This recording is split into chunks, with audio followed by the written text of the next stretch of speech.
Hey everybody, welcome back to my channel. I am Severely Mame, and today I wanted to share with you a very exciting thing that happened this weekend.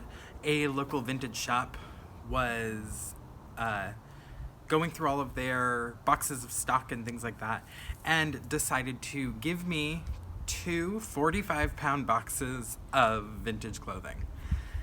Now, they told me right off the bat, all of this clothing is damaged in some way. Some of it might need only a little bit of repair, some of it may need a full overhaul.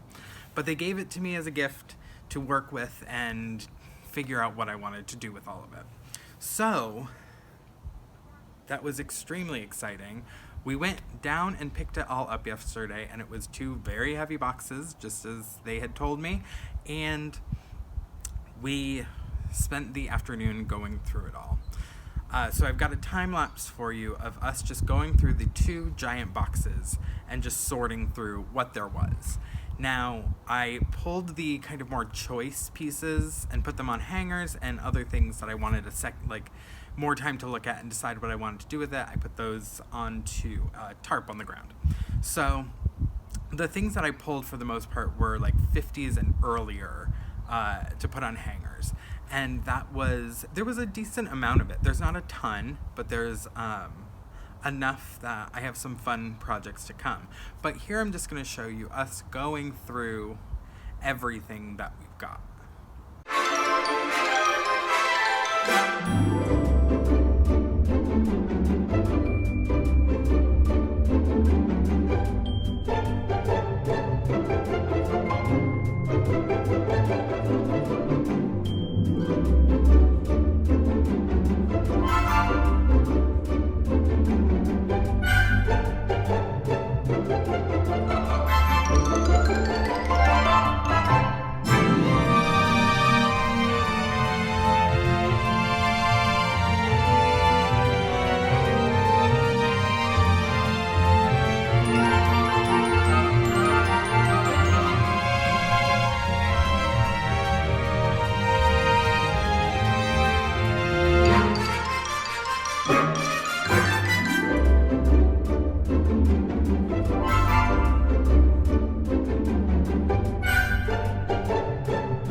So now that I've shown you the process of us sorting through everything, like I said, I wanted to pull the more choice things that I like and put them on hangers so I would know exactly what I want to work on first.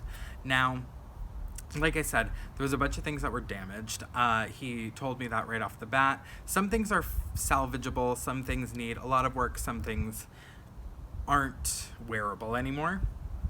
But they still have some value in and of themselves, and like looking at construction and trying out methods of repair, things like that. So I've pulled together a fun selection of things that I want to show you, some of the more choice items. Now when I say choice, that's just in my style. There was some really interesting and fun 60s and 70s pieces that aren't particularly my style, but are just like really indicative of the fashion of their times and very cool and weird. But I pulled all the 50s and earlier stuff and wanted to just start working on that. And here I'll just show you kind of what those pieces are and maybe tell you a little bit about what I'm going to have to fix up. Now, I am very lucky to have my partner Keenan helping me through all of this. As you've seen in the quick time lapses of us going through everything, they're going to be handing me stuff to go through. This is a vintage kimono that was in everything.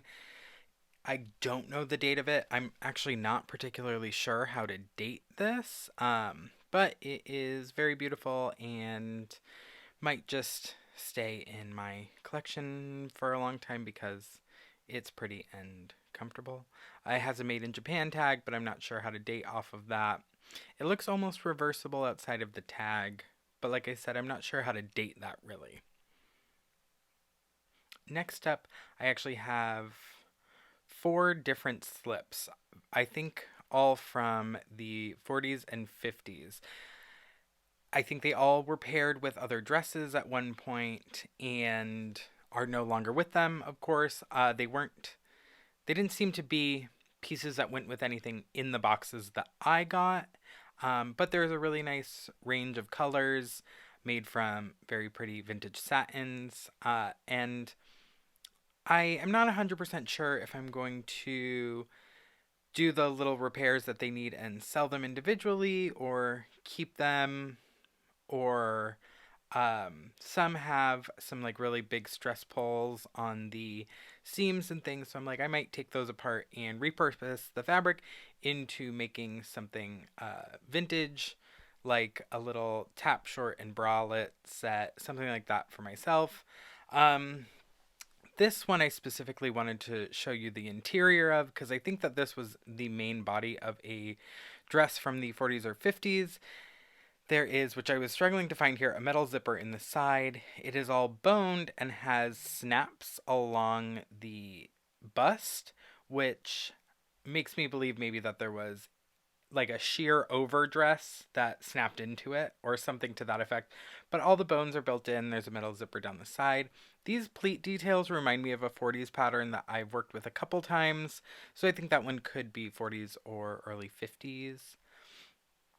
Now, this is a very small and notably wounded 50s striped dress. I love this fabric. It originally wasn't in my initial pulls, but then I saw the fabric again when I was kind of looking at the boxes, and I really liked it, but there's a messed up chunk on the collar and a big chunk missing from the middle of the skirt. Now, I could maybe try and patch this and fix it up, but it is also notably small. So I may repair it or I may take it apart and use the fabric to make myself a blouse because I really like it. Now, this one, I am assuming this is a 1950s kind of like prom style dress. It is tattered, to say the least. You can see the bits hanging off the hem. But yes, it's like kind of layered lace rows on a sheer fabric. I don't think that this started black. I might be wrong here. With how the detail like stripes are on the bust, they've almost turned red and purple. So I'm not sure if maybe this was a different color that got dyed black or that's just how these pieces have faded.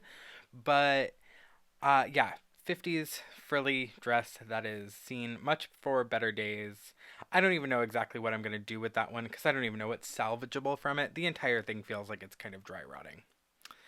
And these two late 50s chiffon topped dresses have both seen far better days. The black one has some ink and some notable rips. The pink one, the skirt seems fine and has a nice big hem, but on the blouse, or on the top, not the blouse, there is quite a few rips, and there's even a repair that someone has made over the years right here, where they kind of tried to darn it to the lining. It's the threads didn't match very well, and it wasn't super successful, but it has a nice metal zipper. The skirt could be salvaged into a skirt, maybe. This black one, this skirt is in terrible condition. The entire thing is not in great shape. There's holes throughout it, and then the hem is super uneven. And like I said, there's ink on the skirt and the top. So I don't even know what's gonna really happen with this one, but it's it was once very pretty. It is now notably lackluster because it is just so damaged. But I knew that these pieces were damaged coming into this, and I might not be able to save everything. Now, this dress, I think, is 1940s. It could be 1950s. That detail in the front reminds me of 40s dresses that I have. And then it is like a nude layer with a sheer rhinestone and beaded layer on top of it, creating that kind of nude illusion look. That fabric is fragile and kind of ripping at the shoulders and the underarm, probably partially because of the weight of the beads and the stones. But the body of the dress is fine. This detail reminds me of a lot of 40s dresses, so I think that this could be 40s, maybe 50s. Now, this one is a 1950s white iridescent sequin dress. It is in fairly decent condition, with the exception of the zipper being completely busted and there being some really major stains down the front and on the side. Now, these stains aren't noticeable in this video at all, and it's because the sequins didn't get stained, only the fabric and the thread took the staining. So it's not the worst it could be. I love the little double strap on the shoulders. This one's getting a restoration process for sure. I do not know what the stain is, but I'm going to try and get it out and fix all of the broken strands of sequins, get everything fixed up, and then replace the zipper and find this 1950s sequin dress a new home, because it is a great piece to have. Like, you can't go wrong with a sexy wiggle dress in sequin. But they've got that great iridescent sheen. If I wore 50s, I would be very sad this wasn't my size. But the almost entire back, once I took out the zipper, was completely wrecked. I haven't even taken out the zipper yet in this video. It was just completely destroyed. There's about 3 inches holding the back together. Now, here is a purple crepe dress. Now, I am not 100% sure the dating on this one. The sleeves kind of ring more 30s than 40s to me. But I'm not sure. I have to kind of look more into the design. It's either late 30s or from the 1940s. It's got some very cute skirt detailing. There is all over just some sun damage and fading, and then some weird white threads that were maybe used to repair it in the past. To have the head get a little bigger, there's like a little portion of the neck that opens up. I am going to maybe try and dye that one and see how that goes. Now, here's just a basic 1950s black pencil skirt. The hem has come undone. It's a very easy fix. This is probably just going into my collection. But before we go on, I'm just going to pop in with a little message from editor me. Okay, I thought I timed that better. Now, here we go. Now, if you like what you're watching here, make sure to like this video and subscribe to my channel. Liking this video helps me a lot. It tells YouTube that you like it, and maybe that other people will too. So make sure to hit that like button down below and subscribe to my channel. If you really like what's going on here and want to help me continue make content just like this, you can follow the link below to my Patreon account and become one of my patrons, get some exclusive content, and help me keeping this YouTube channel up and running. Okay, now that we've got through that little message, here is a very, very beautiful, but sadly I'm not gonna say destroyed, but not wearable piece anymore. There is a bunch of sun fading that has just created holes, some stains all over the skirt, but this is a beautiful 40s dress that I am going to take apart and make a pattern from. This dress was handmade for sure. You can see from this really interesting placket put in place instead of a zipper, or a slide fastener as a vintage pattern would have called it. Like I said, the bottom's all messed up, but this is a great piece that I'm going to try and flip. I'm going to make a pattern from it and salvage the materials that are still good to maybe put into other things. This 1950s dress is a conundrum in a way, because the body of the dress is in perfect shape. There is not a single thing wrong with the body of this wiggle dress. There's not a hole, not a moth bite, or anything. But when I bring it up close, you can see that the entire mesh layer on the top, maybe once was chiffon, I think, is completely disintegrating, just fully falling apart. But I've noticed here inside of the dress, this was just sewn on, like not between the lining or anything. It was sewn on top of the lining inside. So I think I can take it off and then reproduce it and completely replace it and have it be just as good as when it was originally in there. But I don't know how it wasn't affected otherwise. Like there's not a single spot on the dress outside of that mesh being fully rotted into hundreds of holes. Here's a black velvet dress from the 1940s. It is actually my size, but as you see, especially when I bring it a little bit closer, on the back of this bodice, there is a huge hole that I could try and patch from under or something like that to repair. But what I actually think I'm going to do is there's this big rip in the sleeve and a small hole on the other one. I'm going to take off the back and the sleeves and then use the skirt to replace those and keep it as a blouse instead of having it be just a torn up dress that might kind of fall apart as I repair it more. So that'll be a future video for you guys to watch me repair that. This is a 1950s quilted circle skirt with prong set rhinestones. It is very small. I didn't really realize it right here, but it was because part of the waistband had broken open, and I was like, oh, this could almost fit me. But when I get over here, there's about an inch or 2 inches of waistband that looks like it's missing, but it's not. It was gathered in there, so it's actually 2 inches smaller waist than I initially thought.